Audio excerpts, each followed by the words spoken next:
Thank you for coming. ఇప్పుడు మీకు తెలిసే ఉంటుంది, ఈ మొత్తము పుష్ప ద రూలర్ అంటే కింగ్.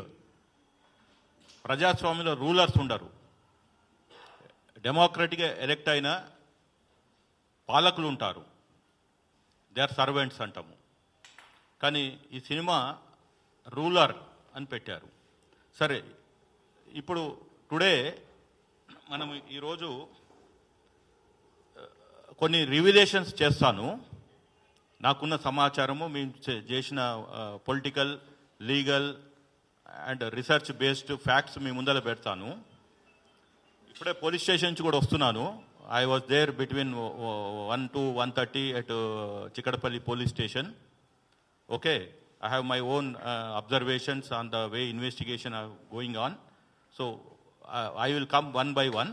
But chronological order లో మీరు చాలా మంది అడుగుతున్నారు, హూ ఇస్, మీకేం సంబంధము, మీకే ఎలా అని. అంటే ఇందాక చెప్పినట్టు మా పిటిషనర్ సతీష్ కమాల్ ఈ 29 నవంబర్ నాడు రాష్ట్ర ప్రభుత్వం ఇచ్చిన మెమోని మేము ఛాలెంజ్ చేశాం. అందులో బెనిఫిట్ షోస్కి, తర్వాత ఎర్లీ మార్నింగ్ 1:00, 4:00 అట్లా పర్మిషన్స్ ఇవ్వద్దు, 7 షోస్కి అట్లా అందులో ఉన్నాయని మేము ఛాలెంజ్ చేశాము. అయితే దానికి ముందు 22 నాడు మైత్రి మూవర్స్ వాళ్ళు, మూవీ మేకర్స్, వాళ్ళ డిస్ట్రిబ్యూటర్స్ వాళ్ళు గవర్నమెంట్కి ఒక లెటర్ ఇచ్చారు. 22 నవంబర్, 29 నవంబర్ నాడు ఈ మెమో ఇచ్చారు. 30 నాడు నేను వ్యక్తిగతంగా పాదూరి శ్రీనివాస్ రెడ్డిగా ఒక అడ్వకేట్గా నా లెటర్ హెడ్ మీద ఏదైతే మెమో ఇచ్చారో special chief secretary Ravi Gupta గారికి అడ్రస్ చేస్తూ, డీజీపీ గారికి అడ్రస్ చేస్తూ క్లియర్గా మెన్షన్ చేశాను.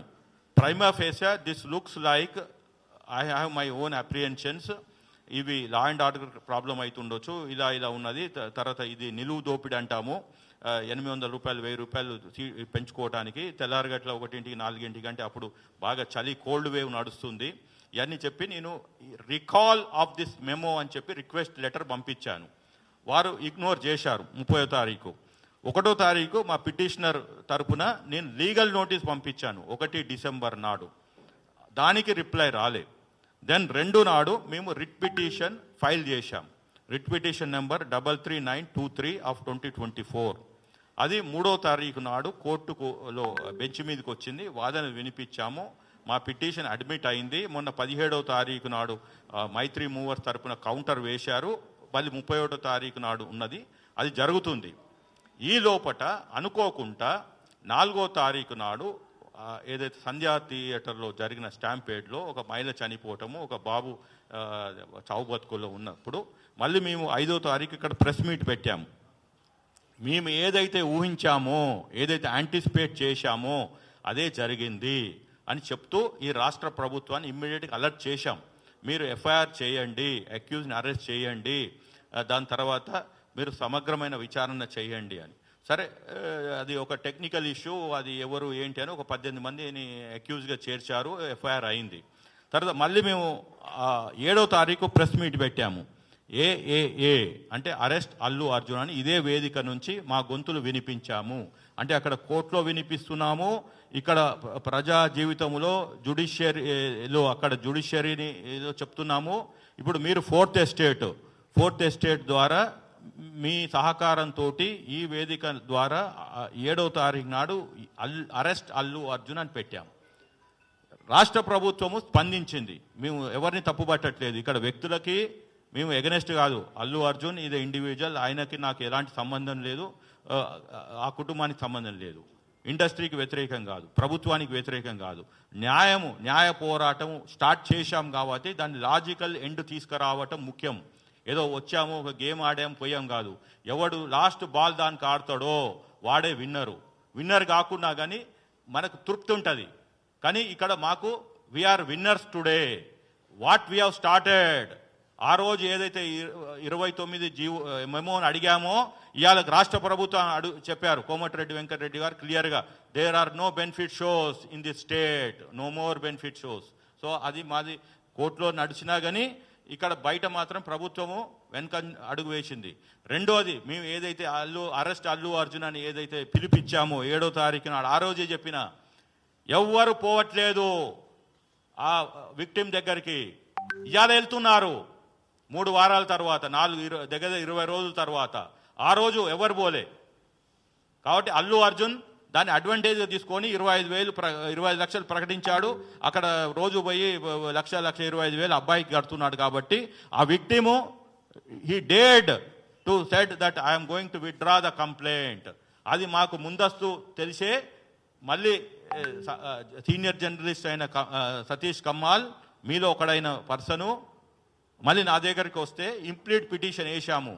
అది చాలా కష్టము ఇంప్లీడ్ పిటిషన్. ఇప్పటికి చాలా మందికి అర్థం కావట్లేదు. కానీ మేము ఇంటర్నేషనల్ జ్యూరిస్ప్రుడెన్స్ సైటేషన్స్ చేస్తూ ఇలా విక్టిమ్ దగ్గరికి పోయి డబ్బులు ఇస్తానని వీడియోలు పెట్టాడు.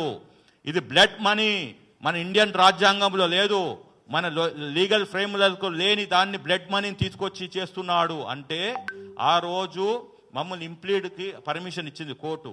కానీ మేము ఎక్స్పెక్ట్ చేయలే. మేము అనుకున్నది ఏది క్వాష్ పిటిషన్ వాళ్ళు 11వ తారీఖు వేశారు. మేము ఏదైతే 7వ తారీఖు పిలిపించామో అరెస్ట్ అల్లు అర్జున్ అని, అప్పటి నుంచి వాళ్ళ లీగల్ టీం మూవ్ అయింది. 11వ తారీఖు క్వాష్ పిటిషన్ వేశారు. వాళ్ళది క్రిమినల్ పిటిషన్ నెంబర్ 15270 ఆఫ్ 2024లో. మేము 12వ తారీఖు నాడు ఇంప్లీట్ పిటిషన్ వేశాము. 13 నాడు రావాల్సి ఉండే ఏది బెంచ్ మీదకి రాలేదు. సో కానీ లంచ్ మోషన్ మూవ్ చేశారు. ఇంకా మిగిలినంతా మీకు తెలుసు మీడియా మిత్రులకి ఏం జరిగింది అనేది. So he's right now interim బెయిల్లో ఉన్నాడు. కానీ రాగానే మళ్ళీ మీడియాని అడ్రస్ చేస్తూ బెయిల్ కండిషన్స్ వయలేట్ చేశాడు. చేస్తే మళ్ళీ మేము 14వ తారీఖు నాడు మీడియా సమక్షంగా చెప్పాను, అతను బెయిల్ టర్మ్స్ వయలేట్ చేశాడు. ఈ స్టేట్ గవర్నమెంట్ ఇమ్మీడియట్గా బెయిల్ క్యాన్సిలేషన్కి వెళ్ళాలి అని. సరే వాళ్ళకి ఇన్వెస్టిగేషన్ చేస్తున్నారు కాబట్టి సరే మనం ఒక 2-3 రోజులు ఓపిక పడదాం అనుకున్నారు, ఏంటో తెలియదు. దాని తర్వాత మళ్ళీ మేము 16వ తారీఖు నాడు ఆదివారం నాడు 15-16 ఆ టైం ఫ్రేమ్లో నేను చాలామంది నా కొలీగ్స్ ఉన్న కాంగ్రెస్ పార్టీలో అదర్ సోషల్ యాక్టివిస్టులకి ఉద్యమకారులకి వీళ్ళందరికీ కలిసి చెప్పాను, ఏంటండి ఏం జరుగుతుంది, మా పిటిషనర్ గొంతు నా గొంతు తప్పితే 3వ గొంతు ఈ తెలంగాణలో మూగబోయింది. సరే పోలీసు వాళ్ళు ప్రాసిక్యూట్ చేశారు కానీ అక్కడ వాదనలు కరెక్ట్గా వినిపించలేదు అని నా అభిప్రాయాన్ని వ్యక్తపరిస్తే నా మీద ఉన్న గౌరవంతో వాళ్ళు ముఖ్యమంత్రికి ఎమ్మటే వాళ్ళ దృష్టికి తీసుకెళ్లారు.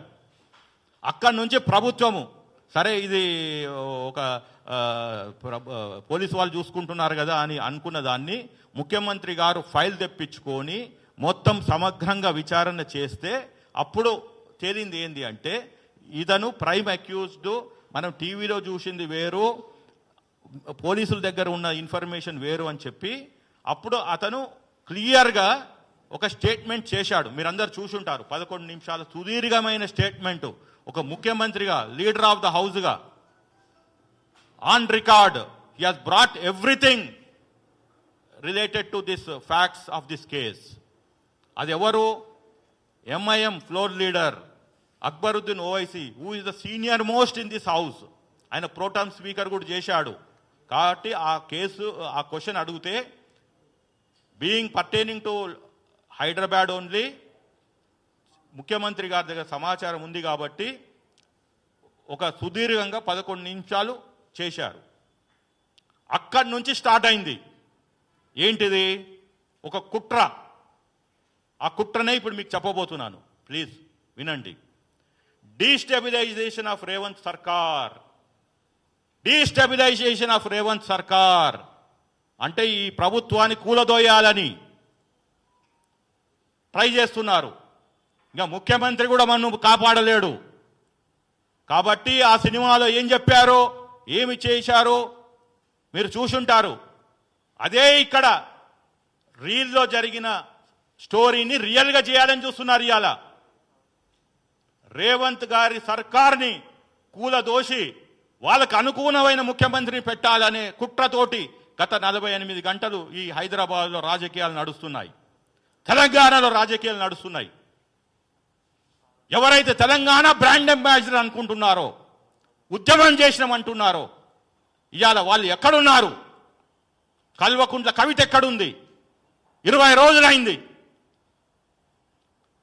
తెలంగాణ తల్లి రూపాన్ని మార్చారని నువ్వు మరో ఉద్యమం చేస్తారంటున్నావు. కల్వకుంట్ల కవిత గారు, ఇవాళ రేవతి గారు